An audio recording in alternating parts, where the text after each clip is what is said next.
Content is intended to provide accurate information, however, is not intended as financial, tax, or legal advice. Please consult a financial, legal, or tax professional for specific information regarding your individual situation. Opinions expressed and provided are for general informational purposes only and should not be considered a solicitation for the purchase or sale of any security. Cornerstone Retirement Partners presents Your Course to Retirement with Grand Rapids Certified Financial Planner Ron Corser and Nolan Goslee. Cornerstone Retirement Partners are planning today for the potential of tomorrow. Hey, welcome into the program. This is Your Course to Retirement. Grand Rapids, your resource for the much-needed information on what you need to be doing and paying attention to in order to achieve your financial goals, navigate the crazy economic world, and achieve what you envision from your financial future. And the resources here on the program, of course, are the team from Cornerstone Retirement Partners. And today we have Nolan Goslee with us. Nolan, welcome back in. Well, pleasure to be here, Peter.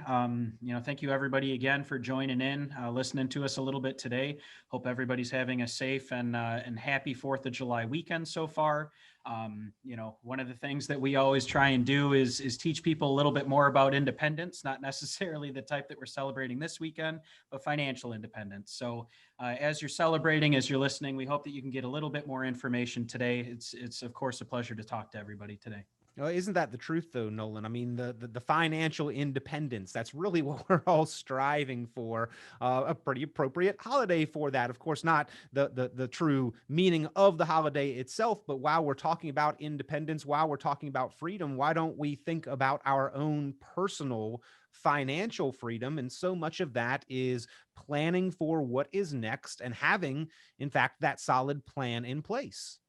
Yeah, it's all about planning. It's all about preparation, and we have to work for our independence. The same thing as everybody who worked and fought and died before us and sacrificed themselves for our country, for our independence.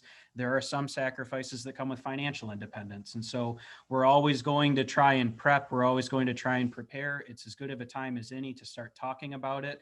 And that's all we're going to do today, is hopefully find you a little bit more freedom with your financial plan.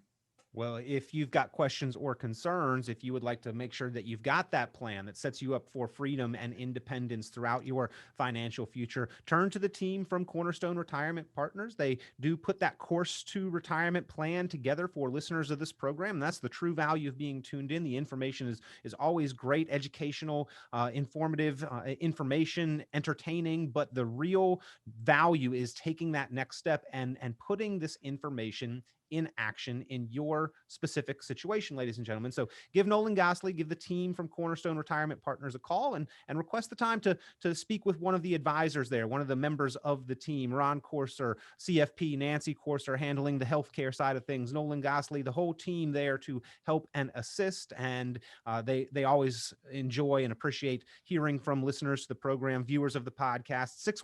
616-301-2581, the number to call, 616-301-2581, 616-301-2581, or visit online, cornerstone-rp.com, cornerstone-rp.com. So Nolan, as we are thinking about our financial independence, I mean, we more often than not work for someone else to try to build to the point where we don't have to work for someone else and can enjoy true financial independence. But there's a large portion of our life where we don't really have that. We've got to do what we've got to do in order to enjoy just a small portion of outside of work time. That trade-off is a difficult one. And we've got to really realize, not only what we're worth to cover the bills today, but also that we need to earn more than that so that we can cover the bills into the future when we choose not to work. Right. And saving and budgeting and cash flow analysis and all of those things are part of that. Understanding how much money do you have coming in and how much do you have coming out. Now, when we talk about financial independence, I mean, when a lot of people will reference, like a Dave Ramsey methodology or something like that, where you basically say, well, I want to work to the point that I don't have to anymore. And then I want to work because I want to. And so a lot of times that's becoming more and more pronounced and more prevalent in retirement as well. It's not necessarily that, people want to work at the same place 30, 40 plus years. They may want to work there for 25 or 30, save up everything they can, and then continue to work for fun for the next 10 years. Work for fun, it may seem contradictory, but some people do that. And retirement is not for everyone. And a large part of our mental and emotional well-being, Nolan, is often linked to some type of activity that gives us some amount of satisfaction, some amount of motivation and drive. So yeah, you're right. Not everybody just wants to turn 65 and hang it up and sit on the lazy boy. Right. And if you do, I mean, more power to you, but that's a long, long time to, to not do much of anything. And I know when I'm not doing much of anything, I tend to spend a lot more. So, it's something that a lot of people think about, something a lot of people consider, but it's that independence. It's your ability and your planning process that gets you to that point. So you can say, okay, now is the time when I have planned for my transition into retirement. And it's nice when you can actually hit that time and it works well for you when you've planned for it appropriately.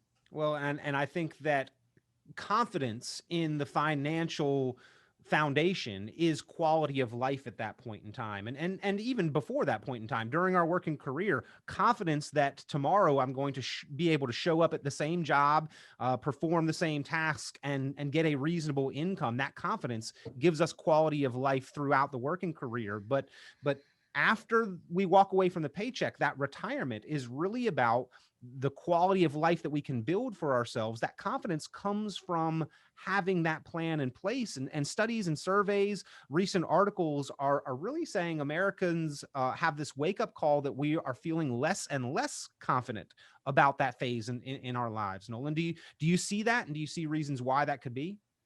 Well, sure. I mean, you can recognize a ton of trends as far as employment goes. I mean, when you current retirees, the people that are 5 to 10 years out, when you're prepping for retirement right now, a lot of people that are preparing don't have pensions. I mean, that's a huge difference between current retirees and the generation before. I mean, what 70% of new employers used to offer pensions, or 80% or something like that, and now it's less than 5%. So that's a huge draw that people used to rely on in retirement that just may not be available. So, planning for how your assets are going to overcome that deficit, that's a little different than how your parents had to when, the people that have been retired for 20 or 30 years may have retired with $50,000 in the bank and have more money now 25 years later just because of that income. So like how this generation is having to adapt, future generations will likely have to also. Is Social Security still going to be there? Is your guaranteed income source reliable? And do you have reasonable expectations that it's going to be there? So yeah, I mean, getting over that hurdle, getting over the hump, I'm now going to be responsible for funding myself. And you don't even have any earned income that you can earn to supplement that in retirement. I mean, it makes it really difficult if you don't plan appropriately. Well, so we're hearing about all these worries and these concerns, and the factors that you just listed certainly are contributing to them and attributable. Nolan, are you seeing that the way the majority of Americans are being taught to save for retirement, the way that most of us are doing things is working, or is the way that we're being taught to save for retirement actually contributing to that lack of confidence? I think that people are taught a lot while they're working. And I think that, as far as what people are taught and as far as how they can handle themselves and their finances, I mean, it's a lot like your education system. You're taught a whole lot up front, and then you are supposed to apply that to your own situation for the rest of your life, and go to whatever, areas of study you want to. But it's very, very similar in retirement planning where, you're given a certain set of guidelines when you first start working, but not very many people are there to help you when it's time to stop. Your 401k representative at work isn't going to be the one doing your income planning when you retire from that employer. They're going to be the one sending you a letter saying, get your money out of this account. And so there's not a whole lot of advice on the back end. And so really what a lot of people have started to do, and something I've noticed, is a lot of people are starting to take ownership of their monies, ownership of their funds, ownership of their accounts, and actually learning and becoming educated as to the type of assets that they have and where they want to be. There are certainly mistakes and missteps that all of us make along the way, but it's that end of the line help that a lot of people are missing, and something we can help alleviate all the time. Well, I was going to say the fact that more people are taking ownership and learning more, probably a good thing, but you Yeah. don't know what you don't know. And are those things kind of hurting our progress, or the progress that we could have been making, we're not, because of some of those things that we're not taught? Right. Yeah. Things that were not taught, or maybe like you had one lesson at the very beginning of your, working career that was true back then, but is no longer true. It's important to make sure that you're staying up to date with regulations and where to have your money, and position it so that you have flexibility and you have the ability to adapt in your retirement. Things that we were taught at the beginning that may no longer be true. I mean, are you talking about things like, hey, when you're younger, you're told to take more risk, and maybe you don't want to Sure. on the Yeah. doorstep of retirement? A big one right now that I think we are starting to wake up to is that a lot of us, when we were younger, were taught to defer and delay paying taxes. Maybe Mhm. today, looking at our situation, that's not the optimal approach. Right. Those are two really, really good examples. The second one in particular, if you started working back in the 70s or 80s, taxes were astronomical back then. And so the rule essentially, and you didn't have an option, because I don't think Roth 401ks were around back then, but you had to put money into pre-tax accounts. And then taxes were still high, even into the late 80s. And so people continued to put money in pre-tax accounts. Well, the past 10 years or so, taxes have been lower than they pretty much ever have been. I don't know if they're going to go down anymore. And so now might be a good time to say, okay, let's take one of those fundamental values of, save your money pre-tax, put it into pre-tax accounts, and pay tax at the end of the line, and determine if that's still a good methodology for you, or if you're better off paying taxes on the money that you put into your accounts right now. So yeah, that's a huge, not misconception, but conception that a lot of people cling to, even when it may not be true for their situation anymore. Uh, do you also see that there are maybe some risks that we are facing, or that the American public has not done as good a job as we should in identifying and planning for, that could be eroding at the confidence in our financial independence, and specifically our continued financial independence?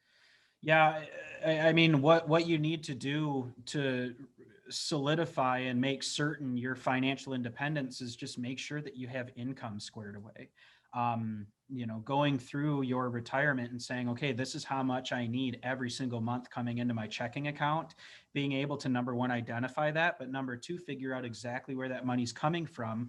I mean, you can't have one without the other. It's the bread and butter of retirement, right? And so what we try and do is just help people. Hey, here are some old misconceptions. They used to say it's safe to withdraw 4% from your portfolio. Well, that may not be the case anymore. Or taxes are much lower now than they were in the past. So maybe pre-tax IRAs are not the way to go right now. So yeah, it's older methodology, or even current methodology, but taught from old methods. It's kind of dangerous if you don't adapt your portfolio on an ongoing basis. Well, again, you need to stay current with the type of plan that you have and how it reflects the real world scenarios and situations, conditions around us. And that's what the course to retirement is all about. It's not set in stone. It's a course. You track it along, and the team from Cornerstone Retirement Partners, they will help you craft that and design it, but continue to help you monitor your course along the way as well. And if you'd like to get that put together, give Cornerstone Retirement Partners a call, 616-301-2581, 616-301-2581. Nolan, you mentioned that cash flow, that 4%. It was called the rule, the 4% rule, but it was really more of a theory based on back testing. But that's another one that, maybe 10, 15, 20 years ago, we learned about and sort of we're basing plans on or projections on that today we may want to revisit. I mean, back when that was incepted, I think that you could probably go to the bank and get interest on a savings account that was 4% or higher. And so it was pretty easy to generate that kind of cash flow from your retirement savings, protect the principal and just live off the interest. But today, conditions have changed so much, especially with the low interest rates we have. That's another one that we really need to rethink for how to factor that into our financial independence. Right. No bank is giving anybody a blender for opening up a new account anymore. So Not banks even don't, a toaster. Yeah. banks don't work quite the same as they used to. So you have to kind of take the financial markets, the financial economic side of everything almost year by year. The interest that we have right now on bonds is so much lower than it was even 2 years ago, much less 10, 20, 30 years ago. So I mentioned banks and you're talking about bonds as well. That's another part of the income generating side of most portfolios. Interest bearing investments for sure. You talk about a bank that used to kick off CDs that would give between 4, 5, 6%. Bonds used to kick off 4, 5, 6%. I mean, if we're talking 20, 30 years ago, everything was kicking off such a crazy dividend. It was really easy to find interest, to live off of. And so that 4% rule that we talk about was kind of based on that fixed income component or that bond component of your portfolio continuing to give those types of yields, in addition to your stock component growing at a rapid rate. Well, stocks continue to grow. We see that. But bonds, when they're in a yield-starved environment or when yield is very hard to come by, you can see how a rule like the 4% rule might not work anymore. If you have half your money in bonds, but bonds aren't kicking off 4, 5, 6%, they're only kicking off 1%, and then you still have to pay an advisory fee, well, that bond portion of your portfolio probably isn't doing that well, and your 4% rule probably isn't doing that well either. So it's all about adapting and overcoming and making sure that you're picking the right investments and not tying yourself to one rule too seriously or for too long. Nolan, how about inflation? We're hearing an awful lot about that. Is that another factor, risk that we need to be paying attention to in order to continue having confidence in our financial independence? And how does the plan help us address that, if so? Sure. So inflation, when we talk about inflation, I want to kind of differentiate that a little bit. There are 3 types of inflation. There's CPI, which is basically the basket of goods that the government states is our inflation rate. Okay, so they say that's somewhere between 1 and 2, maybe 3% per year. Well, our costs of goods are a little bit different than the CPI. Gas prices go up, groceries go up. Things that are not in the CPI seem to go up and go down with a little bit more variability. And so it's always important to know how your costs of living are going up in addition to how broad-based inflation is going up. And then the third, a lot of people are getting a little crazy right now with inflation and talking about hyperinflation. That's something that happens to like third world countries and countries that have very poor quality currencies. I don't think that we need to worry about hyperinflation here in the US. So we're simply talking about regular inflationary growth. Now, inflation eats away at a retirement portfolio. If you're only kicking off 2 or 3% in dividends every year and inflation's going up by 2 or 3% per year, chances are you're going to tap into your principal at some point. So to alleviate that inflation kind of eating your portfolio, it's always important to have a growth component in addition to the income component in your portfolio. You fix your income, make sure that you have the proper amount coming in every single month, and then you do need some money to hedge against inflation or grow faster than inflation is growing so that your money's not eroded over your retirement. So inflation's always going to be a concern, but as long as you plan appropriately for it and have it in your growth portion of your portfolio, relatively easy to manage. For retirees, a specifically important conversation to understand those different aspects, because isn't the Social Security COLA, cost of living adjustment, more tied to that CPI that doesn't include those things that actually fluctuate quite widely in price? And isn't the true cost of living maybe therefore a little detached from the COLA, the cost of living adjustment that we get on Social Security? Yeah, that's what it seems like a lot. I mean, the CPI, they try and make it as fair and balanced as they can, but of course that's, a government program saying something's fair and balanced, so take it with a grain of salt. But yeah, it's one of those, it's every single year is going to be a little bit different.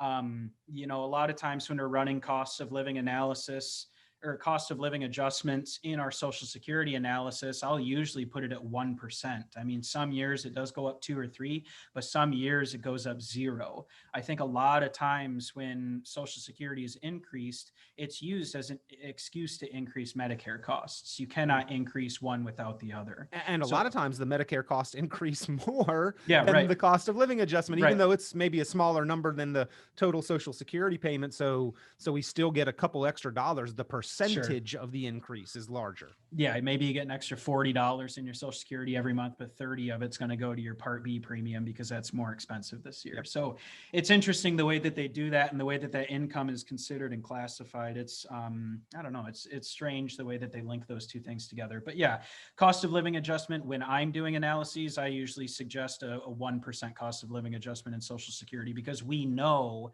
that even if it does increase by 2 or 3% per year, we still need to assume that that's not going to keep up with inflation. I don't like to project 2 or 3% growth in Social Security. I mean, you haven't consistently hit like mid-single digit growth since like the early 90s, I think. The past 20 years or so has been less than 5% growth each year. So again, these are factors, risks, if you will, that we need to pay attention to, that we need to include in the planning so that we can have the confidence, which equates to quality of life in our financial independence throughout retirement. And if you would like a course to retirement, that plan, that document that gives you a snapshot of where you currently are, a discussion of your goals with qualified, experienced professionals, a team of professionals documenting those goals, writing them down so you know that you're working to achieve them, and the timeline of executable action items that you can take in order to work to achieve those goals. That's what the course to retirement planning document, that's the plan that they will put together for you at Cornerstone Retirement Partners is all about. And if you would like to get that, or if you just got a quick question you would like to ask somebody who can give you truly qualified perspective, pick up the phone, give a call to Cornerstone Retirement Partners, 616-301-2581, 616-301-2581, 616-301-2581, or visit online, cornerstone-rp.com, cornerstone-rp.com. Another risk to that, Nolan, that I think that we could address and control if we recognize it and choose to, but we kind of a lot of times I think put our heads under the sand, overspending. I mean, if we've got a plan, we can know if we are overspending or not. If we don't have that plan in place, how do you know? Right. Overspending is a concern, and a lot of times when you have just a market-based portfolio, 60% stock, 40% bonds, it's a little more difficult to keep track of. Some years you're going to want to take out a little bit more than you are in other years. With a 100% market-based portfolio, you never really know how it's going to recover.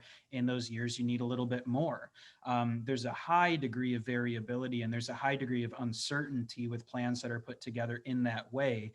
And it's important to understand the risks associated with it. I mean, if you have $500,000 and you want to retire and take out 4%, so you want to take out $20,000 per year, but you go down 10, 20, 30% in a year, your portfolio may not recover if you keep taking money out. So having a written income plan, how much money should be coming in every single month, and then even contingencies where, if I lose this much, I'll adjust my withdrawal as such, that's something that can be part of the plan.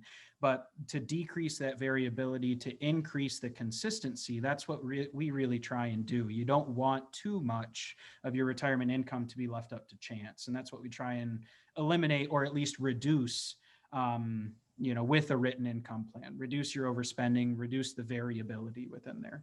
Well, Nolan, in order to build financial security and confidence in our independence, we've got different layers of protection. And as we close out this segment of the program and maybe move into the next segment of the program, talking about what those layers of of protection are. I talked about articles where Americans were feeling a little less confident in their planning their financial future. One of those specifically was personal finance, the amount of debt, kind of a wake up call to Americans.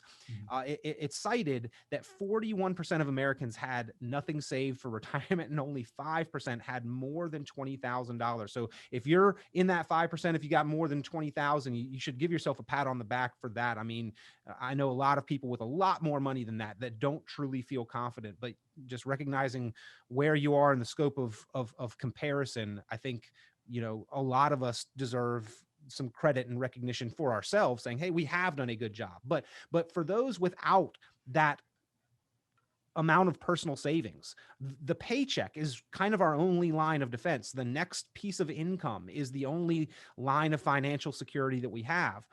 And then we start building layers upon that. Then we get the emergency account, and then we get our retirement nest egg built up, and then we start generating income from that nest egg. And those are kind of the order of operations and the different levels of financial security that we have for our continued financial independence. Right. Yeah. And continued financial independence being the key there. I mean, it's all about the plan, Peter. It's all about coming up with the plan, preparing, factoring in as many variables as you possibly can, and hitting those issues. If your issues are overspending, how to address that. If your issues are not having enough currently, how do you address that? If you are, one of those folks that falls into the category of very little or no retirement savings, I mean, work is going to be huge. And so making sure that while you are working, you're doing it for the right reasons. Or do you get a healthcare benefit? Do they have good savings programs? And making sure that it's complementary to your lifestyle throughout retirement. But yeah, I mean, there are so many variables and so many concerns just throughout retirement. It's very important to have that written plan and to know, okay, well, if my written plan doesn't work time number one, how am I going to adjust it? And making sure that you have that flexibility in order to do so. Well, that's what the Course to Retirement Plan is all about. And if you're 5 to 10 years out from retirement, you need to have that plan for beginning to think about how to make that transition. If you're on the younger side of that and you've got years ahead of you, you need to have a plan to know how to build to get to that point. And even if you're already retired, what you have is what you have at that point in time. You need to make sure that you're being efficient with it, maximizing sources of income, minimizing the risks to your portfolio, minimizing the fees, the cost, the expenses, minimizing the tax implications. All of those are included in your Course to Retirement Plan, and it is very specific and individualized to your situation. If you would like to get that put together with a team of qualified professionals, pick up the phone, give Cornerstone Retirement Partners a call, 616-301-2581. That is 616-301-2581, 616-301-2581. When we come back, we'll continue our conversation about financial independence, confidence in that independence, and we'll talk about maybe the top topics that your plan should help you address and feel confident in. That's when we come back here on Your Course to Retirement with Nolan Goslee, partner there at Cornerstone Retirement Partners. Again, the number 616-301-2581. Great time to call here during the break. We'll be right back with more after this. Cornerstone Retirement Partners presents Your Course to Retirement with Grand Rapids Certified Financial Planner Ron Corser and Nolan Goslee. Cornerstone Retirement Partners are planning today for the potential of tomorrow. Visit cornerstone-rp.com for many valuable resources, including those mentioned on this show and other great episodes of Your Course to Retirement.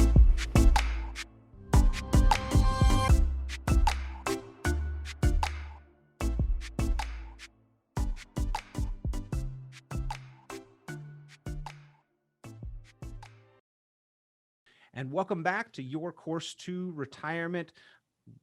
Peter Rashan here, and I am joined by Nolan Goslee, one of the partners there at Cornerstone Retirement Partners. If you have questions, if you've got concerns, if you would like to get your Course to Retirement put together, pick up the phone and Grand Rapids, give your resource for planning a call, 616-301-2581, the number to call, 616-301-2581. Thanks for tuning into the program here on your 4th of July Independence Day weekend. We are discussing your financial independence and continued confidence in that today with Nolan. And Nolan, when people come into the office, I have to assume there are some concerns there. Maybe on a scale of 1 to 10, they are not a 10 out of 10 or 11 out of 10 in their feelings of, yes, I am completely confident and prepared for whatever may come next for my financial independence. I bet that there's probably in the back of their mind somewhere some questions or concerns, or at least maybe they're like a 9 out of 10, but want that double check opinion just to make sure that they can feel that confident. Right. Being 90% of the way there, being 10% of the way there, everybody at least has some concerns about retirement. If it's not taxes, it's healthcare. If it's not healthcare, it's drawing income. If it's not income, it's will Social Security be there, on and on and on. And so I think when we talk about retirement planning and when we talk about income planning in particular, it's extremely prudent to talk about issues and concerns that retirees commonly face. What are some of the big concerns? What are some of the most common concerns? Because, we're here to alleviate those, or at least be able to talk to you about those so that you have a little bit more information. But yeah, everybody's littered with some types of concerns for sure. Is it fair to say that you guys complete plans or help to complete plans? Like maybe somebody comes in and they've got a good basis for a plan. They've done a good job, but there are just a couple pieces there that aren't complete that could move them from that 7 out of 10 or 8 out of 10 up to the 10 out of 10. Sure. Yeah. And when we talk to people, I explain it exactly in that manner. I will usually run into three different types of people. There's the person that's done 99% of the stuff the right way, and they just need the little 1% help in the right direction. And that's as simple as just adjusting how the rudder is steering your boat, and it's a relatively simple conversation. There's people on the complete other side of the spectrum that have no idea what to do whatsoever. And their whole plan has just been save, save, save. And here they are 40 years later, and they have no idea what to do with their money. And then people that are anywhere in between those two, But they've got some money, and that's a good thing for exactly them. right. Yep, for them. Yep, they have something to work with, and that's a really nice thing. So yeah, and then everybody in between there. I don't have money and don't have a plan. I have money and have half a plan. I have money and I planned 20 years ago, but now things are totally different. And so, yeah, every conversation's different. Every client's different. Every prospect is different. And everybody's planned in a slightly different way, even if you haven't done formal planning up until this point. So I understand we stress the importance of the uniqueness, the specificity of each plan being customized to that individual situation. You just ran through, a description of 5 to 10 different situations there that all need a specific individualized plan. And yet, Nolan, I still think there are at least some core topics that most every plan probably has to touch on or address, correct? Yeah, correct. When we talk about, core issues or core problems within a portfolio, I mean, the first big one that we just try and talk about is number one, who are you taking advice from, or who is your advisor? And that's why you've got the introductory session, the right. strategy session, so people can get to know who you and the team at Cornerstone Retirement Partners are. Exactly. It's our discovery appointment. It's just learning more about each other. When handling different retirements, when handling different portfolios, who your advisor is incredibly important. Do you take advice from your tax person? Do you take advice from another financial advisor? Have you used an advisor in the past, but you no longer do? When we talk about your advisors, we're really trying to talk about who's helping you design your plan. Who is the one who's formulating it with you and being an architect with you and designing it with you? And there are a ton of different questions that come along with, who your advisor is. It's very important to know who they are, how they operate, how they serve you, how they get paid. How they get paid. Yeah, exactly. That's a first appointment thing for me. I mean, it's very important to know, depending on the capacity that they work for you, how they're going to be compensated for it, where any conflicts of interest are. I mean, if they're selling you insurance products and doing investment advice, I mean, there's a potential conflict of interest and it needs to be disclosed. And so it's important, number one, who you're taking advice from, but number two, that they're not only giving you the advice, but telling you and teaching you as much as they can about your portfolio and the way that it's designed. Now, not a definite conflict of interest. We can get investments and insurance from Sure. maybe the same person or the same firm, but that the motivation for each and the compensation for each is different and probably needs to be disclosed and discussed. Right. And that's, I think what all of us here, that operate our businesses like you and me and Ron, all of us do that. It's very important to disclose those things, to discuss compensation. And that's why I said it's a first appointment thing for me. It's not necessarily a primary concern for everybody, but I think it's part of my duty to at least let you know how I'm compensated up front. It's an important conversation to have. Well, maybe the philosophy of your advisor or advice giver is important there as well, because they could be only insurance. You should absolutely take no risk with any of your money. You should protect everything. That might not be right for everyone. Or they could say, no, you need to take all the risk and only invest in mutual funds. That might not be right for everyone, nor all of your money. They may be a fan of cryptocurrencies and want to invest everything in Bitcoin and take huge risks, or they may, have a philosophy that does not align with where you are. They may be younger accumulation advisors, but not really good at helping people make the transition to retirement. And again, this is where that number one on the list of what the plan consists of is more about the relationship than the items in the plan itself. Right. Yeah. It's about a lot of people can buy a lot of the same things and put them in your portfolio. And so, choosing an advisor is one thing, but choosing an advisor that has a philosophy that matches up with yours, I think, is more important than just picking a financial advisor. A lot of advisors can do a lot of the same things, but finding somebody that shares your philosophy, shares your either optimism or pessimism about the world today, and can plan appropriately given current circumstances. You don't want somebody whose philosophy gets skewed too far one way or the other. You don't want somebody that has a completely different philosophical approach 5 years from now as they do today. But is there some value in having a little balance there too? I mean, Yeah. if I am completely pessimistic about where we're going and what's happening, does my advisor need to share that and double down on it, or do Yeah. I Well, need to have somebody that brings me a little levity and balance to that conversation? you hope, like with any long-term relationship, you can find somebody that balances you very well, and that's what you should have with an advisor, is a long-term relationship.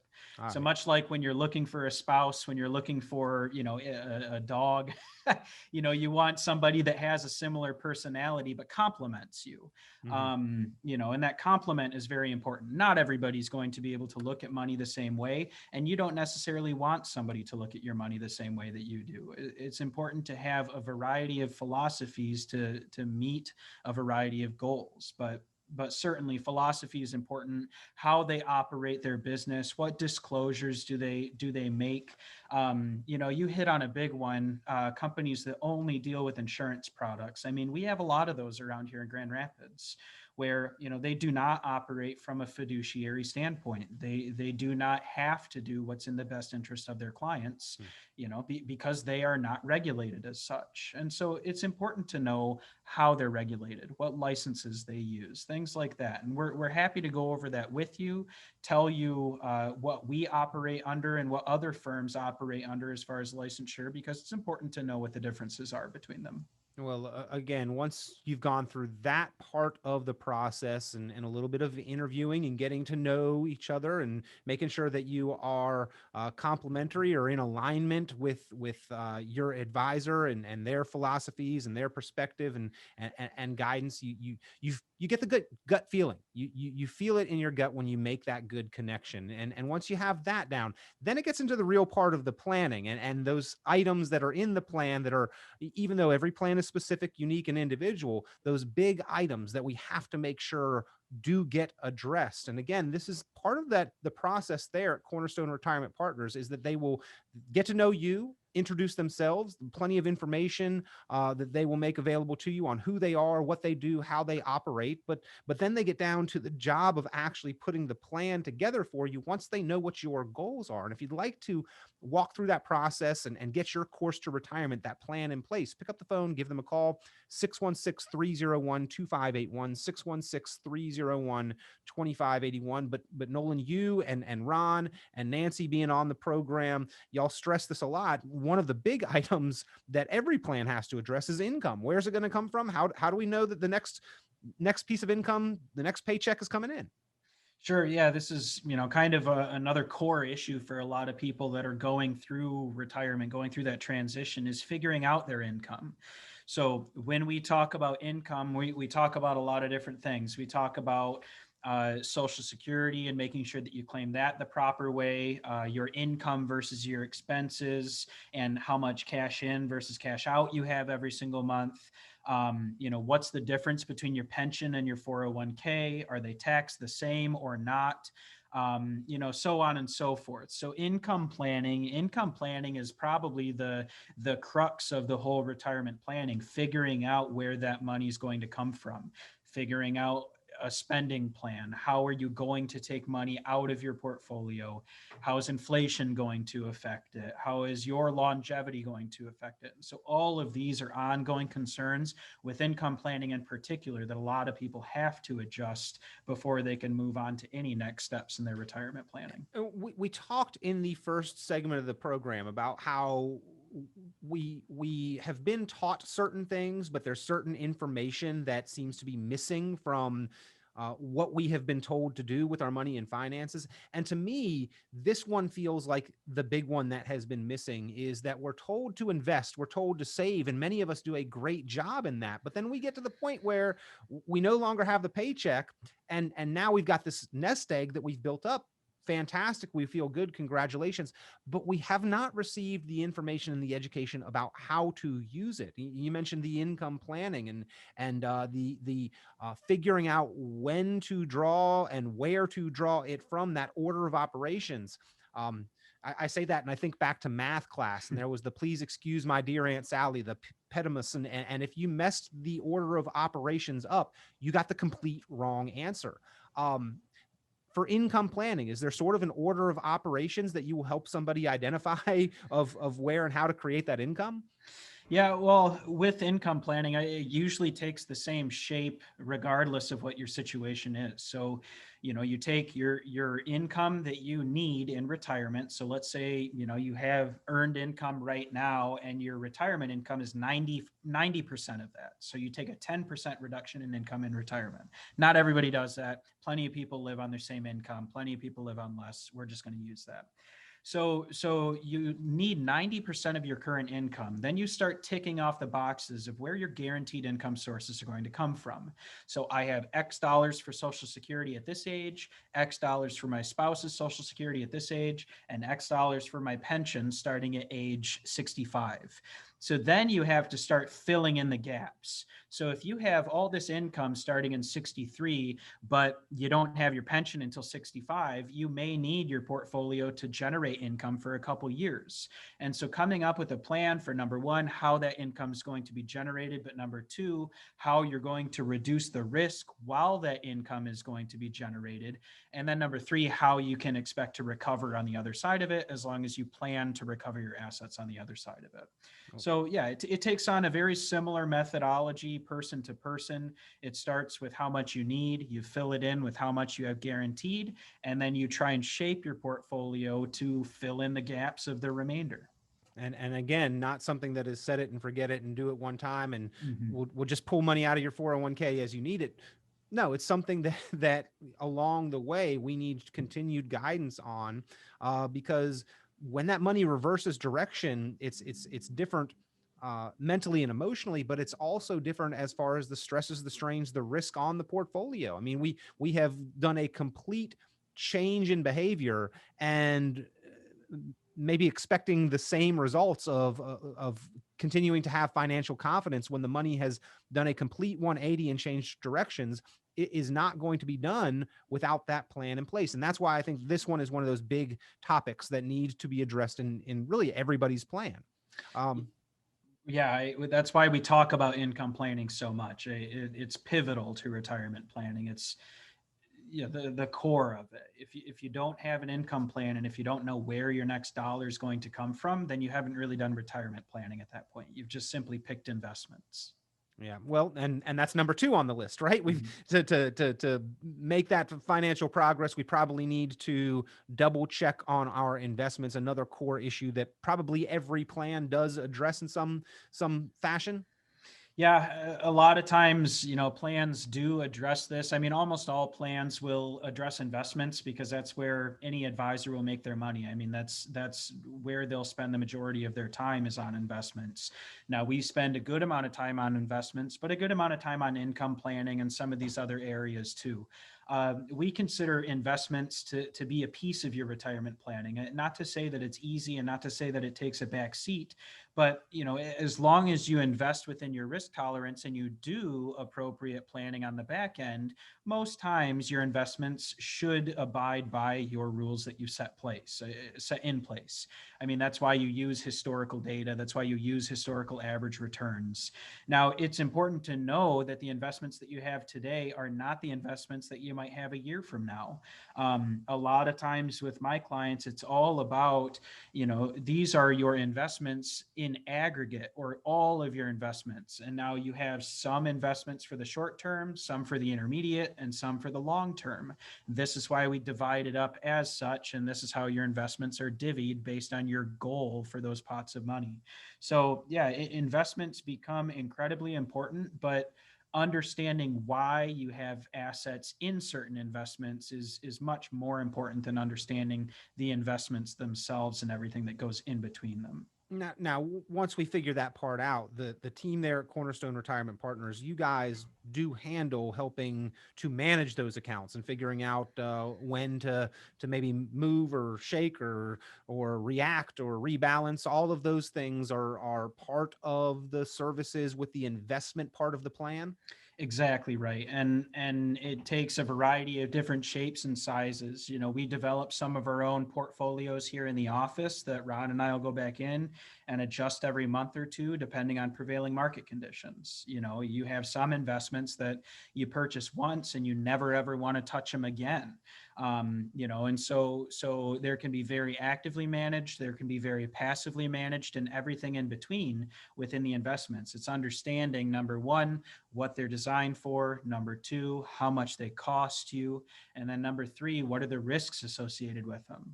I mean, if you were to put a 60-year-old's funds 100% in stocks, I mean, they may indicate, hey, I'm a very risky investor and I'm comfortable taking risks.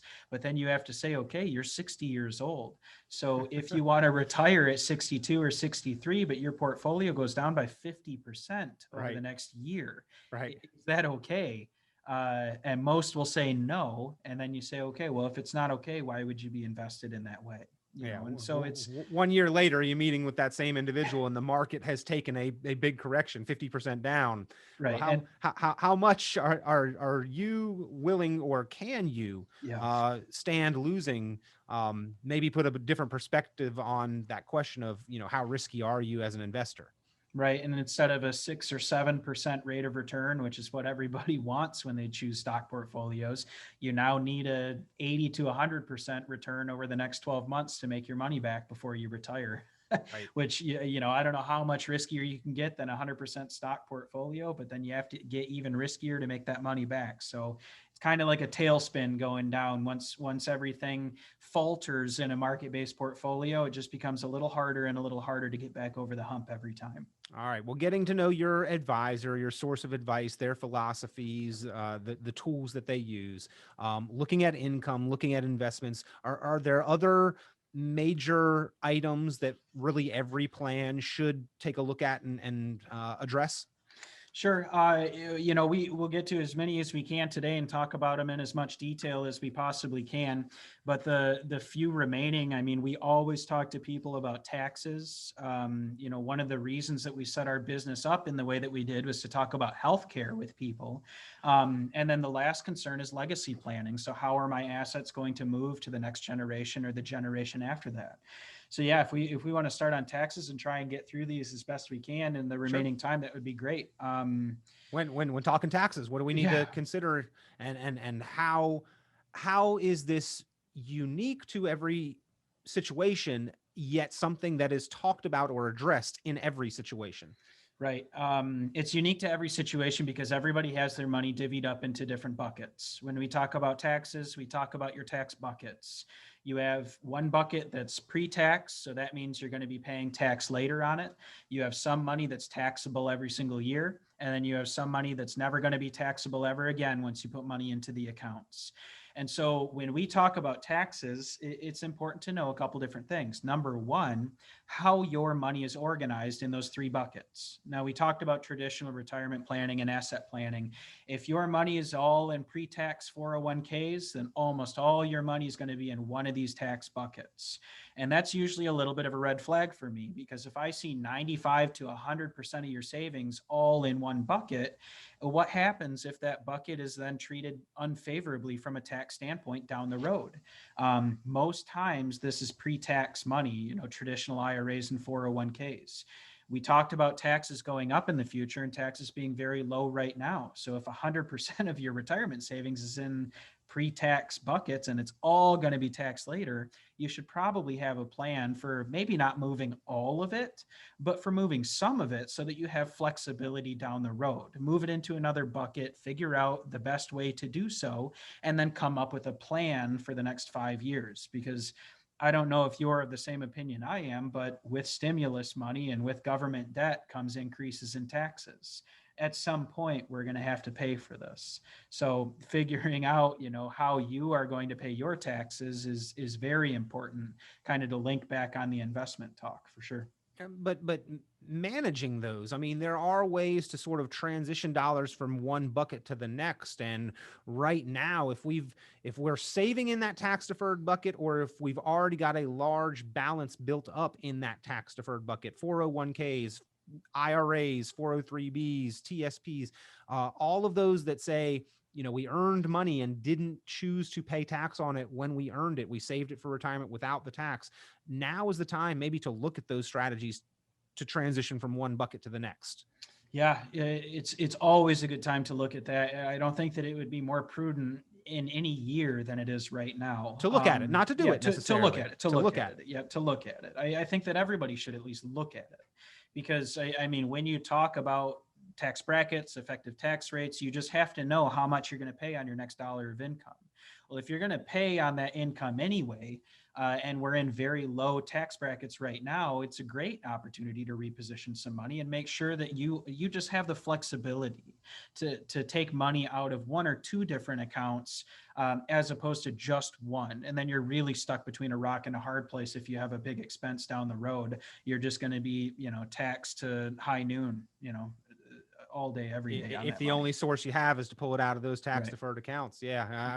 I remember making the mistake of pulling money out of one of those tax deferred accounts at a younger age. And it was the taxes plus the penalties. I know the penalties go away in retirement, but if you are forced, if that's the only option when an emergency happens, that tax can take a pretty big bite. So again, something that all plans, really the core elements, should be addressing. You mentioned healthcare and why you structured the firm there at Cornerstone Retirement Partners the way you have, and then Legacy is the two last ones that you mentioned. We've got a couple minutes left. You want to touch on those two? Sure.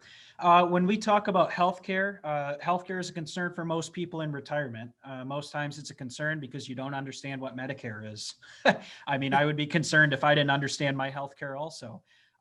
So one of the reasons that we do our business in the way that we do is so that we can help on the wealth management side of everything, choose investments, create income plans, but we can also piggyback healthcare on top of that. And that's why we have Nancy here in the office to talk about how Medicare is affected by Social Security or vice versa, how Medicare costs are associated with your adjusted gross income and how they change every single year.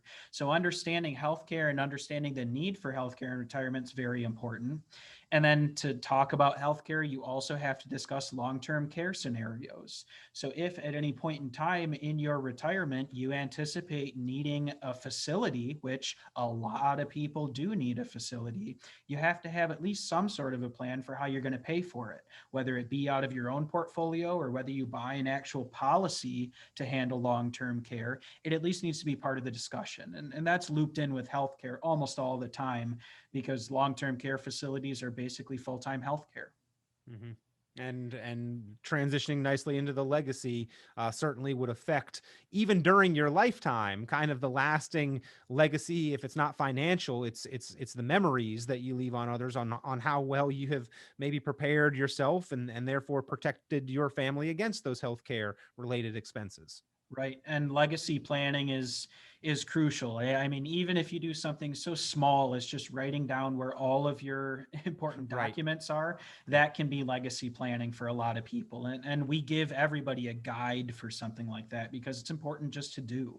But legacy planning then becomes, okay, based on the types of accounts I have, who can I pass it on to? How is it going to be passed most tax efficiently? What are some recent rules that have come about that are going to change the way that I pass my IRAs onto my kids and grandkids?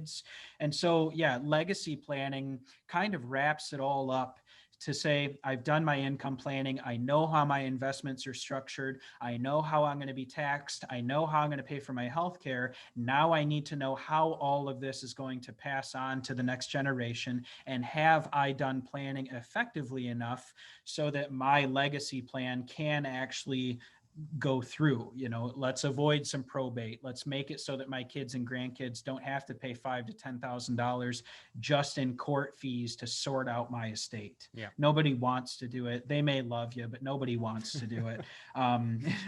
I've done it. My dad's had to do it. I don't think anybody wants to be a trustee of an estate. So the more you can do now, the better you're preparing the people that you love, the better that you're preparing yourself and your finances. Right. Yeah. Preparing the assets for the people, but also preparing the people for the assets. That's both sides of that legacy planning part of the plan. And ladies and gentlemen, again, knowing your advisor, income, investments, taxes, healthcare, legacy, those are core aspects of the plan that need to be addressed in order for you to have confidence and quality of life in your financial independence into the next phase, into the future years. Does your plan address all of these? If not, pick up the phone, give a call.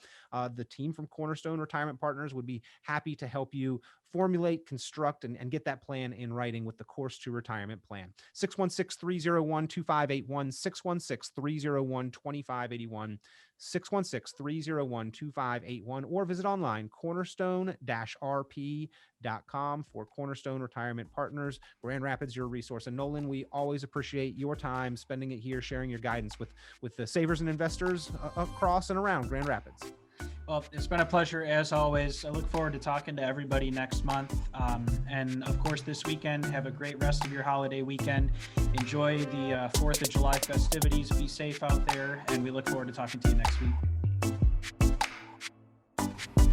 Tune into Cornerstone Retirement Partners' full radio program, Your Course to Retirement, Sunday mornings at 9 o'clock at News Radio WOOD, or visit cornerstone-rp.com for many valuable resources, including those mentioned on this show and other great episodes of Your Course to Retirement. The content of this radio show is provided for informational purposes only and is not a solicitation or recommendation of any investment strategy. You are encouraged to seek investment, tax, or legal advice from an independent professional advisor. Ed Slott's Elite IRA Advisor Group is solely an indication that the financial advisor has attended training provided by Ed Slott and Company, passed biannual examinations on material covered at conferences and in webinars, and met other membership requirements, and does not constitute an endorsement of any kind. Ed Slott's Elite IRA Advisor Group members pay a fee for the educational programs that allow them to be included in the Ed Slott's Elite IRA Advisor Group. Membership does not guarantee investment success. Fiduciary duty extends solely to investment advisory advice and does not extend to other activities such as insurance or broker-dealer services. Advisory services offered through Brookstone Capital Management, a registered investment advisor. Advisory clients are charged a quarterly fee for assets under management, while insurance products pay a commission, which may result in a conflict of interest regarding compensation. Any investments and/or investment strategies mentioned involve risk, including the possible loss of principal. Any comments regarding safe and secure investments and guaranteed income streams refer only to fixed insurance products. products. They do not refer in any way to securities or investment advisory products. Annuity guarantees are based solely on the financial strength and claims-paying ability of the issuing company. Withdrawals or growth from annuities may be taxable as ordinary income in the year it is taken. Individuals should review contracts for specific details of the product's features and costs. Early withdrawals may subject the owner to penalties, fees, or taxes.